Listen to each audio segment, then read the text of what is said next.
Good morning, everyone. Whose is it? That's the question Irene rightly zeroed in on. It's ours, if we can hang on to our intellectual property. And whether we win that battle to stop rich and powerful tech companies from scooping up all our content free of charge to train their large language models matters to every one of us. Why, might you ask? After all, AI can write articles and answer online queries with an instant summary of all material published on the internet. What do you need journalists for? You need us for the survival of our democracy and what it is to be human. Generative AI helps us do our job better by taking on the tasks of a super smart intern. And for some years now, AI has enabled us to find stories in data and images that humans would otherwise miss.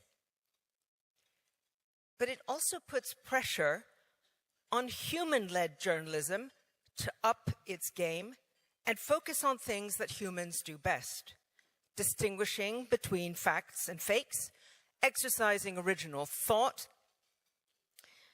and identifying areas and people that need investigating or holding to account. And that, in turn, costs money. The scraping of our journalism for free is a mortal threat even to the business model of an organization like mine, which survived a first round of culling when the internet killed off commoditized news and much else. At that time, my colleagues and I were able to build a thriving digital media business by getting people to pay for our journalism and not ceding the data about our audiences to the likes of Apple.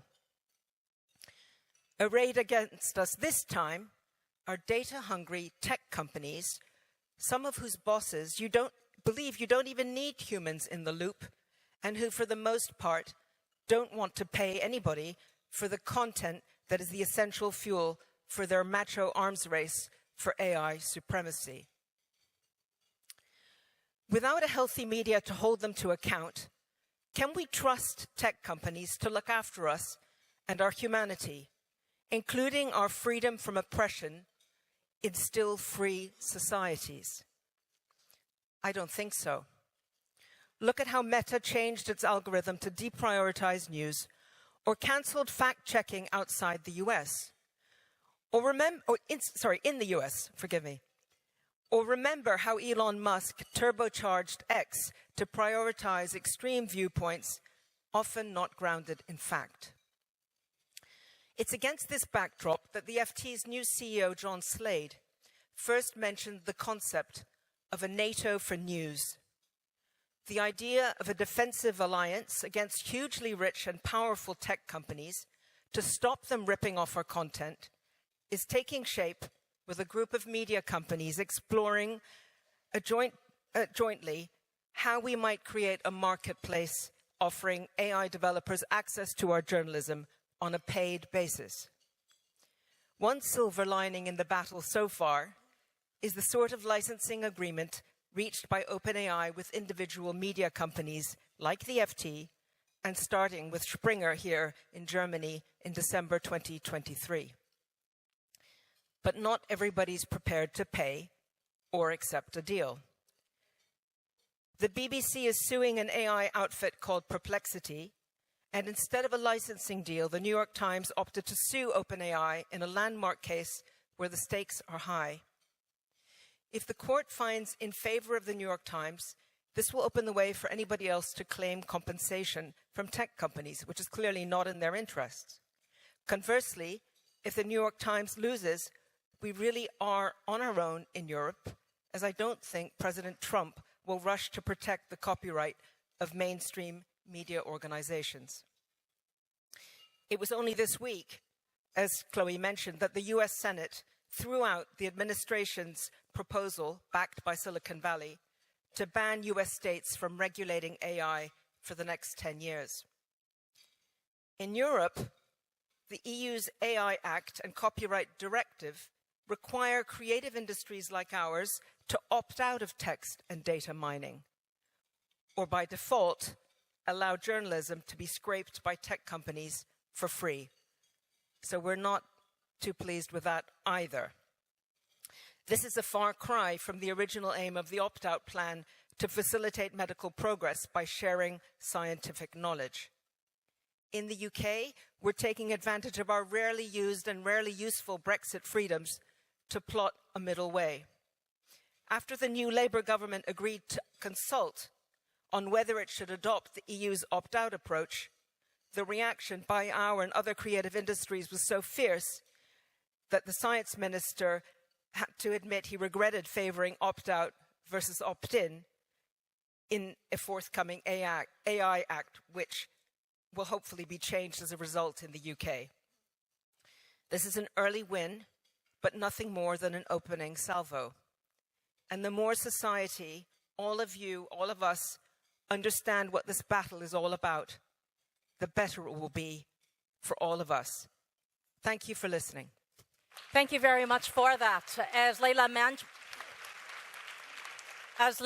mentioned, the stakes are high. It could be millions, billions at stake. You have lawsuits happening at the same time while licensing deals are happening with news and media organizations. I think our video is ready now. I want to show this video before our soprano gets heavily into how AI is revolutionizing art, because I think my video is completely going to be outshadowed by that. So, Larry, are we ready, team? Can you play the video? Thank you. There you have it. You could. Thank you. So, as you can see, AI can definitely add that extra edge when it comes to K-pop, when it comes to entertainment and beyond. But as we continue to toy around and integrate this technology into media and production, how far can it take us? And who actually owns this IP? I was thinking as my team and I were creating this. So this is just media and production. When it comes to the real stuff, music, classical music, opera. And yet, I am amazed to learn that Pilar is embracing this wholeheartedly. So, Pilar, tell us what you're doing. So, I begin. Good morning, everybody. Thank you for being with you. I feel very, very proud. Can I stand up also? Yes. Okay, fantastic. Because, I like a stage. So, I like to move on a stage. And this kind of things, speaking to everybody and singing for all of you, is something that I do normally. And for me, it's very strange to speak just from a seat, even if I do later. Okay. But I will begin saying something that maybe you now know me as a singer, as an artist, and of course, I'm an artist. But also, I'm not only an artist. I know that laws are very important also for the production of artists' things, and it's very important the world that we are living. But also in this moment, it's very important the technology. Not only now, always was important the technology for all of us, and in every work is changing everything, because it's changing the technology. And technology is just moving every day. So we need to be really in the real moment, like now. And this is what I want to do with all of you. I want that you know, for example, she was speaking about the rights and copyrights directive. I was fighting in person in the Parliament, in the European Parliament, for getting this law. I was speaking to politician for saying, okay, this is important for us. You are stolen our things, so we need help. And now, of course, still we need help. Always we need help, because always is someone that wants to take our rights, also your rights. But in this case, our rights are really in risk for a lot of things. But okay, I'm very curious. So I'm doing things also in different projects. Now I'm working also in the Genesis project, that is an Hungarian project that is trying to get the technology, enough technology, not for doing an application, just for creating an AI that is a being that capable of deciding by itself about the creation. So, okay, this is something that scares me a little bit because but I'm there because I prefer to be inside than to be out. And because now I need that you are a little bit wake up, I'm going to ask, I want that you participate in a game with me. Okay, I'm going to ask our technician for putting some pieces. This project that I'm working is the Chopin module inside of this project of creation, the Genesis project. Can you to know if someone is made for a human or made for AI? Okay, but now we are going to play. I'm going to show four pieces that is in the Chopin style. Okay, I want that you say me later which one do you think that is the human. So please, first.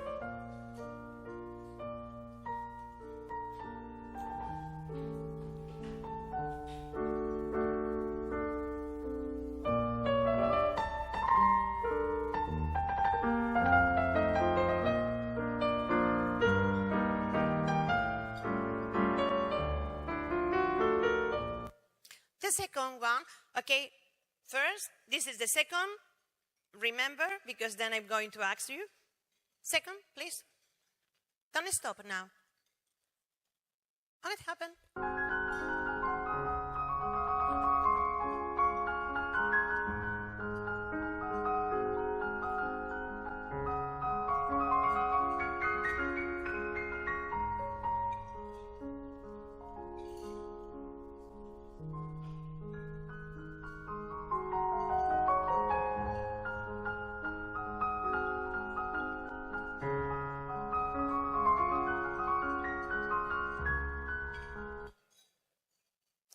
Now is the third.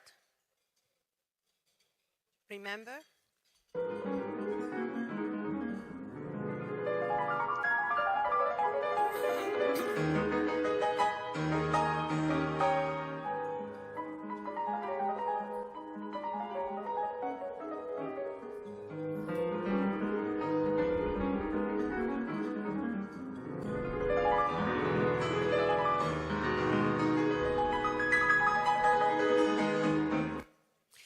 Four?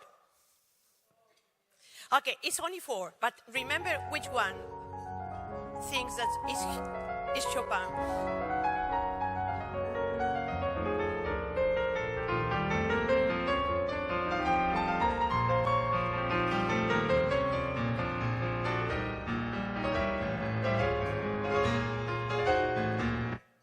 Okay, stop. Now, who is thinking that the first is Chopin? Put your hand. The first one. Okay. Who is thinking that is the second one is Chopin? Less. Okay. Who is thinking that the third one is Chopin? Okay, I see that in this part there's more people than this. Okay. And who is thinking that is the fourth? Oh my God. Oh my God. Now you can feel the scare that feel all the composers in that moment. Okay, only the third one is Chopin. The rest, okay. Clap for everybody that was, okay. The rest is AI. Imagine what it's doing now, the AI. Is doing something that is so similar, and even it is not in the style. It's something that is working. So why why a person that is in the company is going to use a human for doing something that is more expensive than pushing a button for getting. This is something that is going to change everything, because when the economy is inside of the culture disappear. And this is the problem that we are living. But also I have other examples about this, also with contemporary music and also with film music, but I know that we have not a lot of time, so I'm not going to put this. But I'm going to speak about what this happened, because now the other day I was reading an interview from Daniel Ek, the owner of Spotify. And he was speaking about, now it's fantastic because in our platform we have an application that all the young people can do music, and it's not necessary to know how to do music, because the only thing that they have to do is pushing a button. Okay, is this creation? What kind of art in pushing a button? But they have, in this moment, we have a problem, real problem. And the problem is our people around is telling every day that doing art is just pushing a button. Please, can you put me my video? You don't need to know anything about music production or video editing.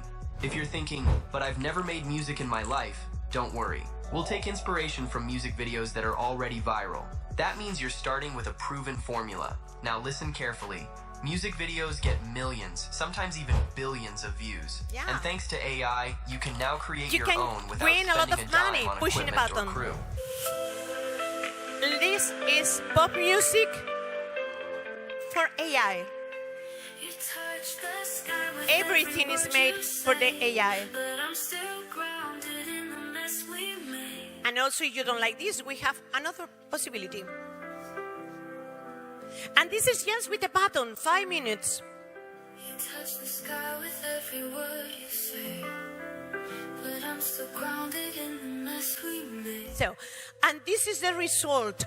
This is the result of doing a video, also the video clip. Yes, everything is AI. Look, you can do this, and it's saying you can do 100 of videos every month and getting a lot of money because of your videos. Okay, the problem is this worse than what is doing other people?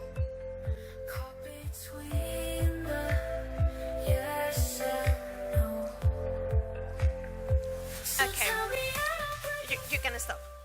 So, the problem of this is, of course, if you are in the musical industry and you want to get money, okay, you can get a lot of money also producing things that you are not spending a lot, and also you are selling to the young people that now is very, very common for them listen voices that has a performance before by the technical things. So everybody can listen people that is not possible to do.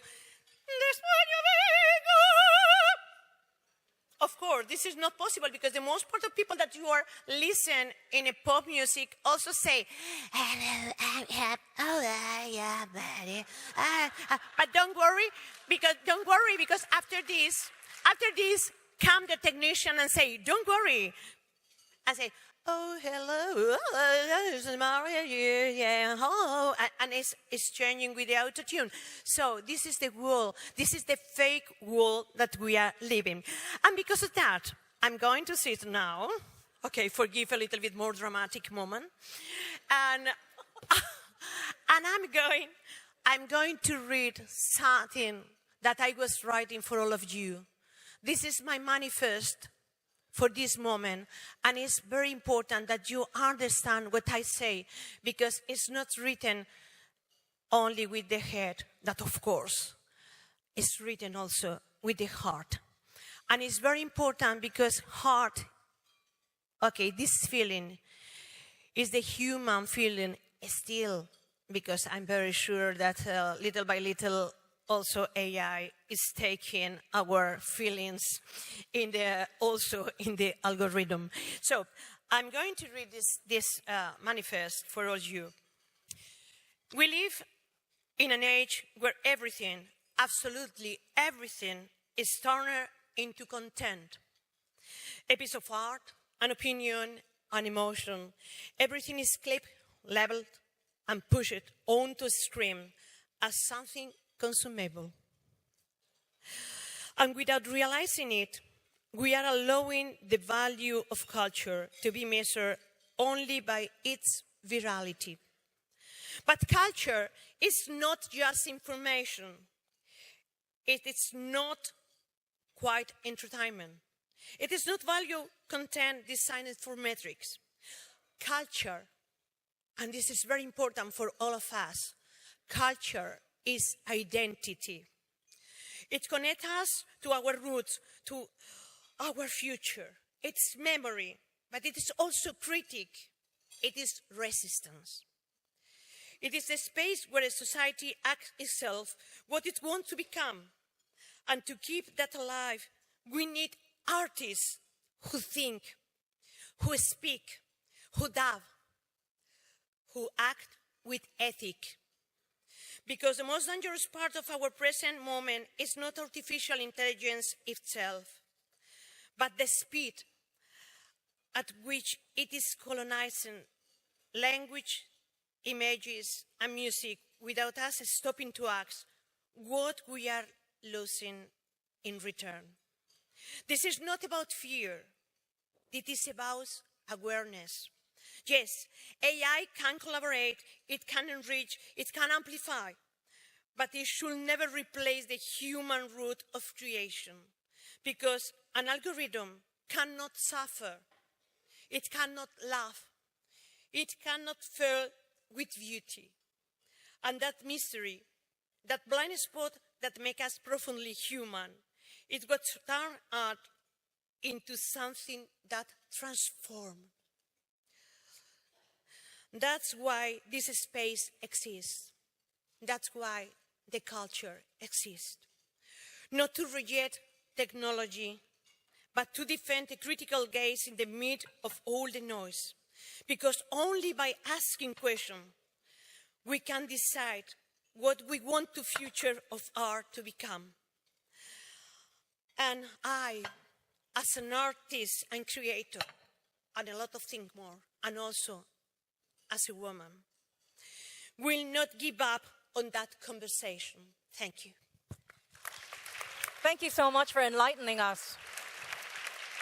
While watching your presentation, I thought AI is wonderful that it can create a gorgeous, sexy, blue-haired lady with big boobs and small waist without scalp damage, without dieting. But I think it still lacks the soul and the human touch, that masterful delivery, a performance like you can do last night. So maybe as we progress in this journey of AI, maybe the giants, the maestros of great art, and the regular folks who are creating through models and AI creatures, maybe the gap is going to widen, something to think about. Now, Ms. Bola. So earlier you had a presentation. There's so many opportunities, so many risks for women entrepreneurs, inventors. Tell us more. Thank you very much. May I stand up at the podium there? Thank you. Thank you very much.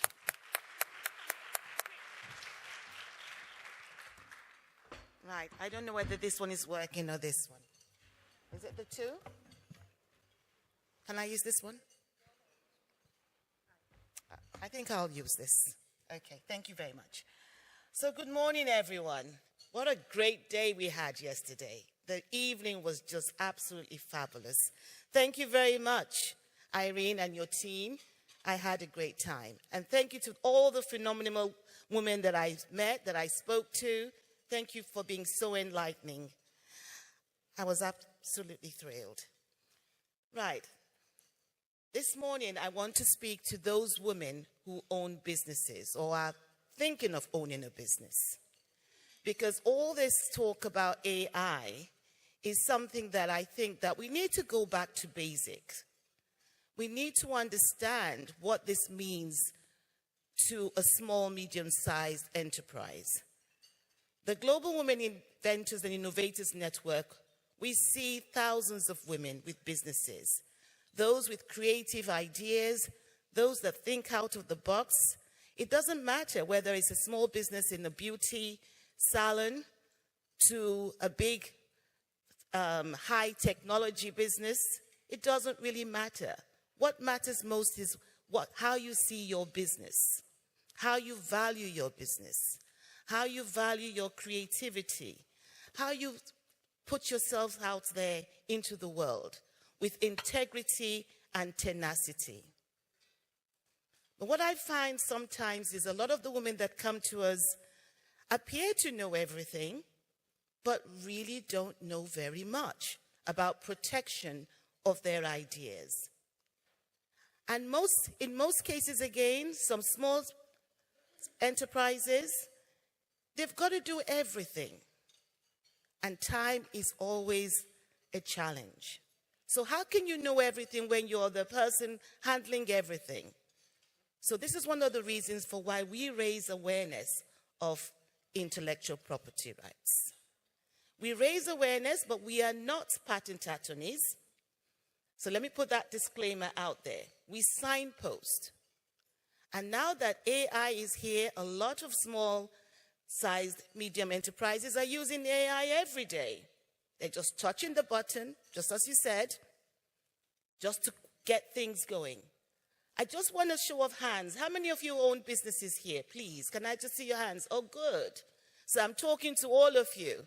And those of you that might retire one day and decide to own your own business. But one of the things I have to say to you is that there's a lot going on that we really do need to be aware of in terms of AI. So do you own your own brand, your logo? Do you own your creative works? Do you own your confidential business secrets? What do you really know that you own? Because sometimes a lot of people think they own things and they don't because they're just not aware. I'm conscious I'm standing on a global platform here. And AI is at different stages in different countries and different parts of the world.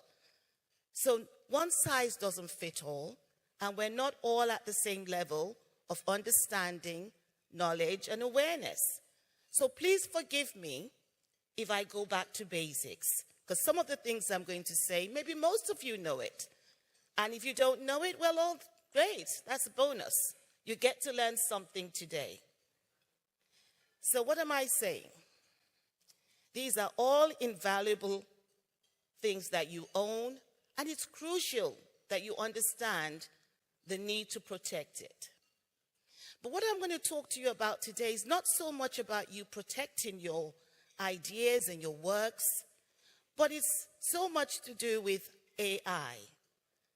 And to ensure that none of us get into any kinds of problems while using AI. Because of that challenge that most people have because of time, we can get very easy into let's get this done very quickly. After all, AI is there. But how can that affect us? A lot of us work hard with integrity. And ignorance sometimes can get us into trouble. Yes, it can. And that's why I'm going down to basics to tell you that there are some things you need to know about AI before you go down using, copying, and touching those buttons. There's a dark side to it. I think we all accept that. Yes, there are no emotions and all of that, but we need to be careful that we don't go down the litigation road where we have infringed upon someone's intellectual property without knowing that we have. We have to admit that, yes, it's a great opportunity to be able to use AI today, and it's fast-pacing, but sometimes it can do more harm than good.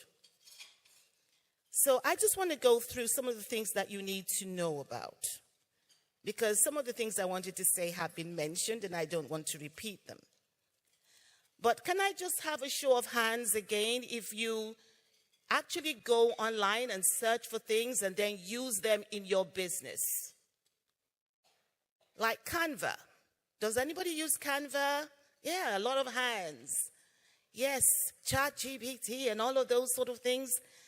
Now, when you're using them, do you put information in about your business?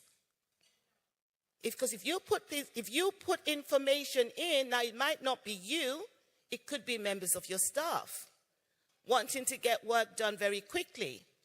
What is your trade secret? What are you putting in there? Because I can assure you, AI is learning and learning very fast. And those things that you think are trade secrets could be right out there before you know it. But let's talk about protecting ourselves. Let's ensure that we're not the culprits.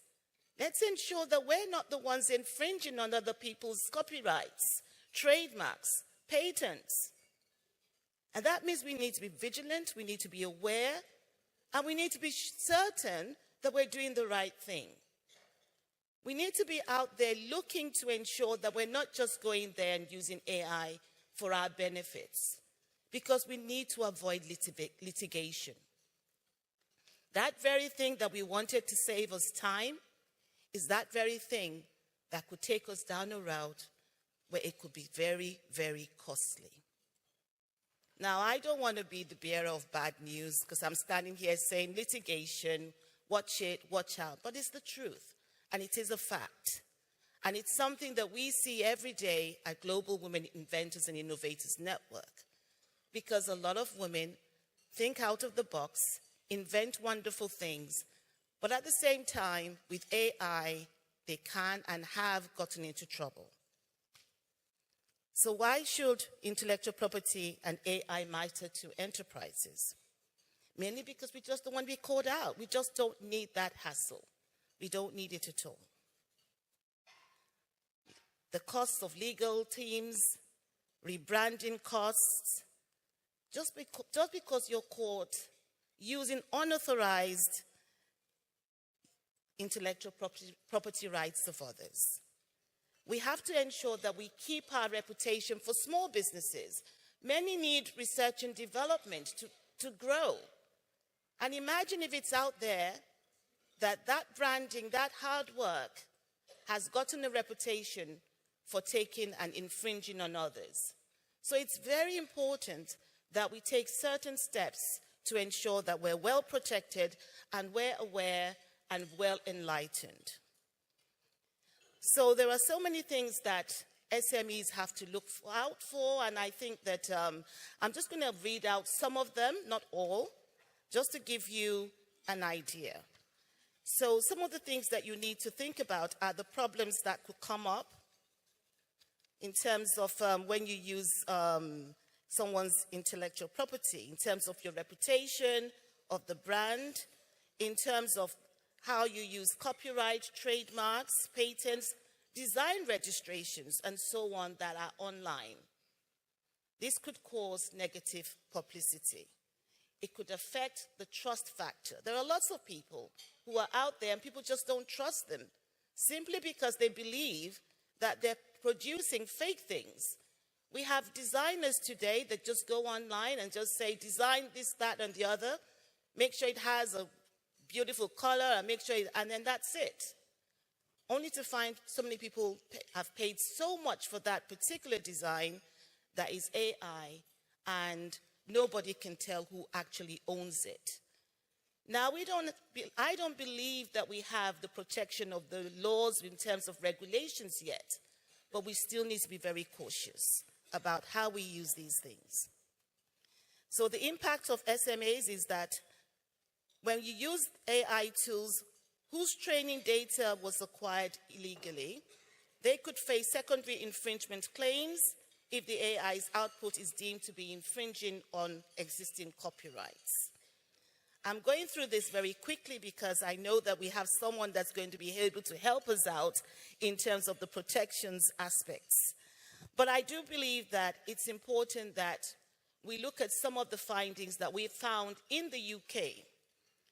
Now, we found that The government stance of the UK government has been exploring an opt-out model for copyright where contents would be available for AI training unless creators explicitly reserve their rights. And I think that has been mentioned. I did have here, I'm just quickly trying to find the list of things that SMEs need to think about, especially because there was a survey by Bionic in early 2025 of 500 UK small business owners. They found out that 25% cited inaccuracy as a top concern for AI integration. They also found and identified knowledge gaps in their workforce regarding AI use. They cited lack of regulation as a concern. And so when 500 organizations, small businesses are saying this, this is a fact and we need to take this seriously. Right. Privacy and security were also mentioned as key considerations. Now, I am not taking anything away from AI. Please don't get me wrong. I'm simply saying there is a lot for us to be careful and be cautious about. Thank you so much for that. We're just running up against the clock, and we have Lisa really grateful for you highlighting the risks, opportunities, and the challenges ahead in entrepreneurship. Thank you so much for that. Thank you. So, Bola highlighted how mishandling AI and IP risk could certainly open up the door to litigation. Let's hear from the lawyer herself, Lisa.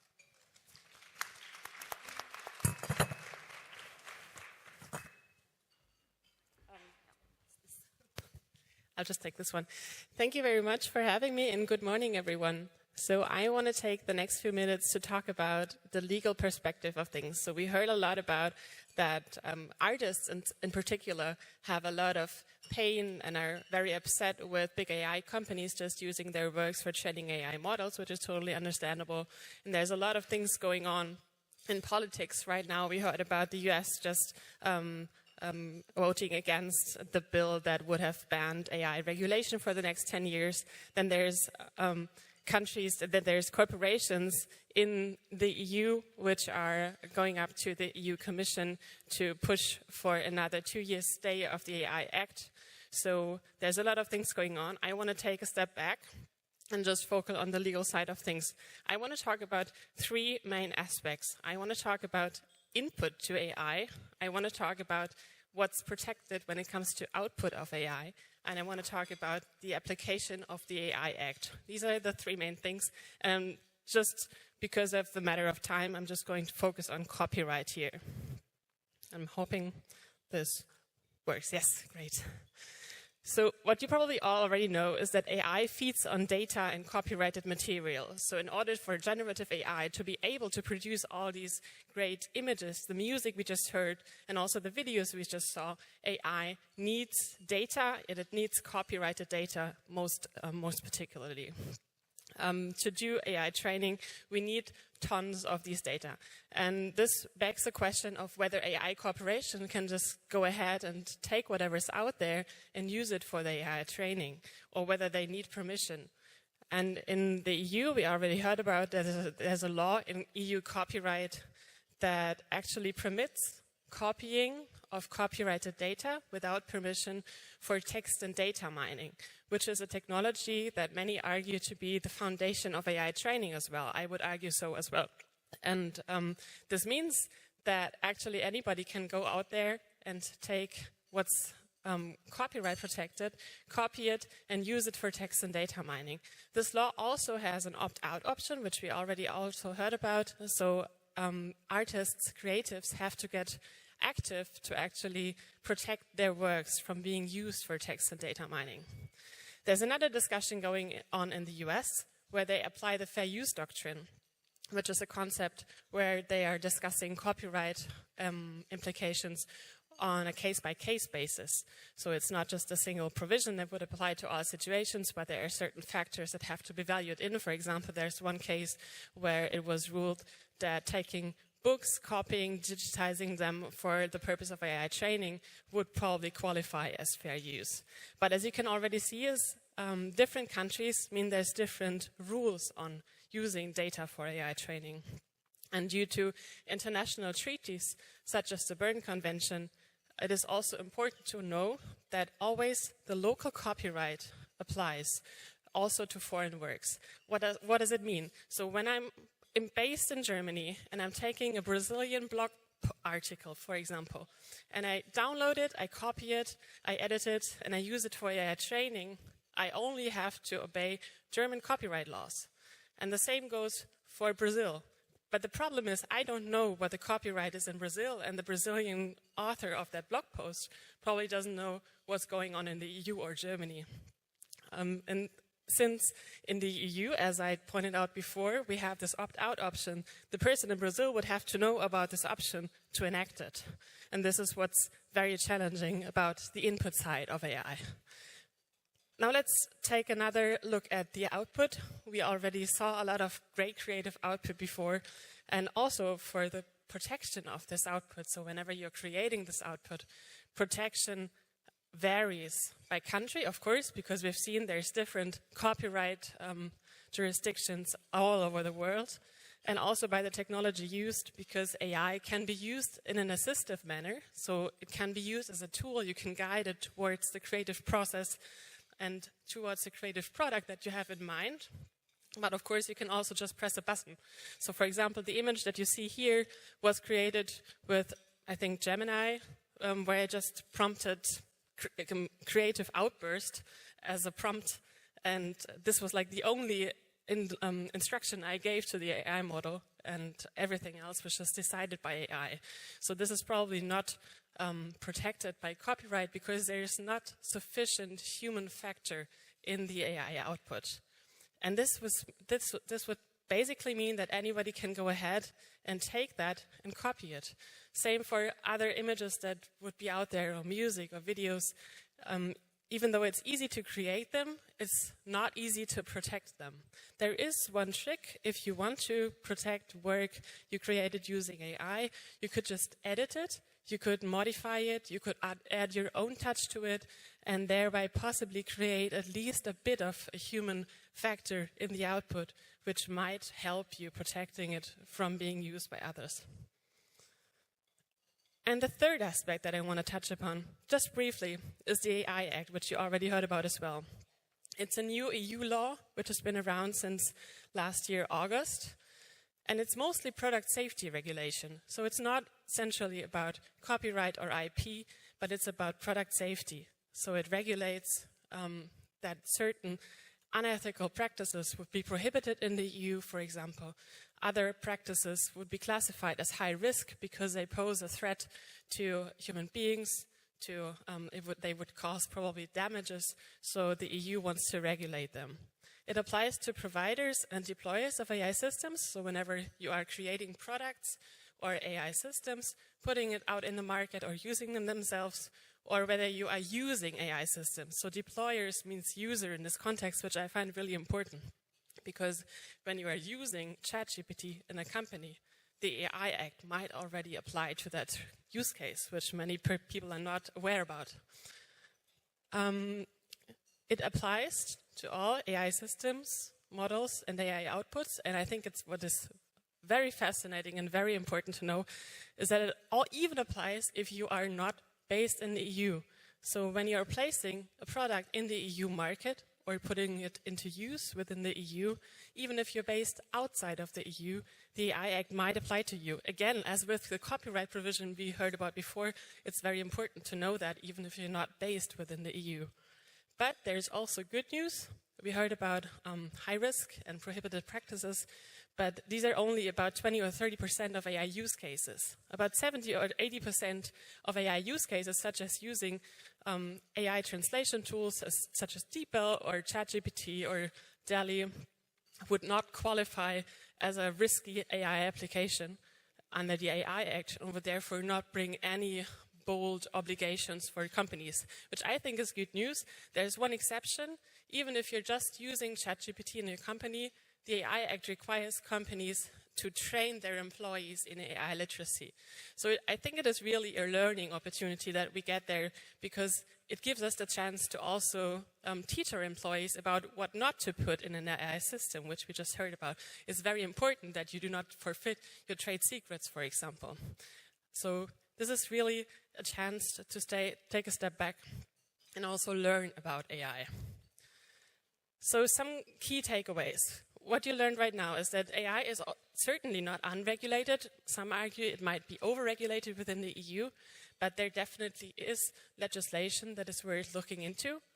There are some copyright principles that apply to AI as well, and it might really help artists and everyone else creating copyrightable content if you explicitly reserve your rights.